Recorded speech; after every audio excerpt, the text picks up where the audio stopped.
Ici au lycée Pontonnier à Strasbourg, je vous présente Racha, 16 ans. Elle étudie le chinois, elle nous dira pourquoi dans un instant. Bonjour Patrick Depin, lycée Lambert à Mulhouse. Quelle initiative vous avez portée pour ces journées d'amitié Alsace-Chine? Cette fois-ci, c'est dans le cadre d'un travail sur le spectacle traditionnel chinois. Nous avons initié donc ce travail d'ombre chinois filmé. Et l'idée, c'est ce qu'on voit derrière, projection de film sur l'ombre chinoise. C'est un boulot de titan quand même de faire un truc pareil. Oui, on était parti sur 4-5 semaines, et en fait les 4-5 semaines sont transformées en 11 semaines. D'abord, relativement cadré au départ, 2h30, et puis finalement, les deux dernières séances, elles ont bien duré, je pense, 11 heures, avec une qui s'est terminée aux alentours de minuit. Donc, et ça sert à quoi? On apprend quoi? Parce que c'est une très belle initiative. Alors on voit, évidemment, c'est des contes chinois, on parle chinois, c'est l'intérêt, c'est traduit, c'est ça? On découvre l'histoire de la Chine, en même temps la langue? Alors d'abord, on apprend à travailler ensemble. Élèves chinois, élèves d'art plastique, élèves de cinéma audiovisuel, c'est une très belle collaboration. Les élèves chinois venaient nous voir dans notre atelier. Les élèves d'art plastique ont d'abord travaillé de leur côté. Les élèves de cinéma audiovisuel ont pris le relais.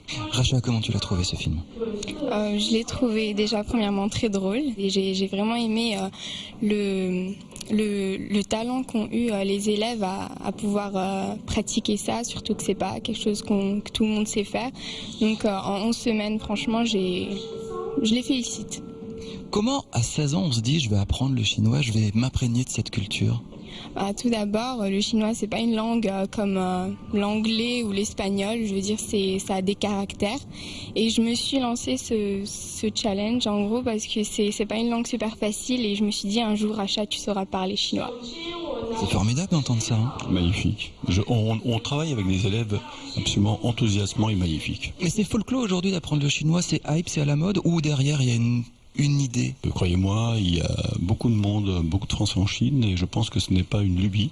Il y a véritablement un partenariat, une amitié franco-chinoise réelle. Comment tu vois ton avenir? Est-ce que tu sais déjà ce que tu veux faire? Est-ce que le chinois, la Chine va prendre une importance particulière? Oui, plus tard j'aimerais beaucoup être interprète ou traductrice. Tes copines, elles parlent chinois également? Tes copains, tes copines? Ils apprennent le chinois avec moi, mais je connais pas de personnes qui savent parler couramment chinois. Non. Et donc en soirée, tu fais sensation en disant moi je parle chinois? Oui, un peu. Oui, c'est vrai que c'est assez marrant d'aller vers les camarades et leur dire oui, je sais dire 2 mots en chinois. Alors vas-y, lesquels? Déjà, il y a merci, c'est Tiessienne. Et quoi d'autre? Lao She, c'est maître, c'est professeur en fait. On appelle notre professeur pour poser une question, par exemple, on dit Lao She. Et enfin voilà quoi, c'est les 2 mots qui me viennent en premier.